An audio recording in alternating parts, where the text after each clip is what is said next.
حضرت مالک بن دینار وہ اکثر اپنے نفس کو، اپنے دل کو مخاطب کیا کرتے اور فرمایا کرتے کہ اے میرے نفس، کیا تو چاہتا ہے کہ اللہ کا پڑوسی بن جائے؟ کیا تو چاہتا ہے کہ اللہ کا پڑوسی بن جائے؟ کیا تو یہ چاہتا ہے کہ تو اللہ کے قریب ہو جائے؟ کیا تو یہ چاہتا ہے کہ اللہ تجھے اپنی قربتوں سے نواز دے؟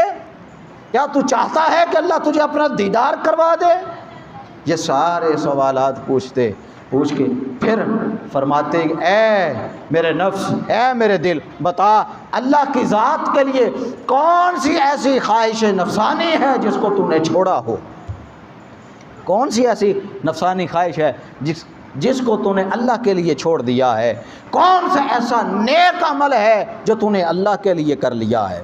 تو پہلے اس کا دیدار کرنے سے اور قرب پانے سے پہلے تو یہ بتا کہ تو نے جو اللہ سے دوریاں اختیار کر رکھی تھیں ان دوریوں کو کتنا ختم کیا ہے، پہلے یہ بتا۔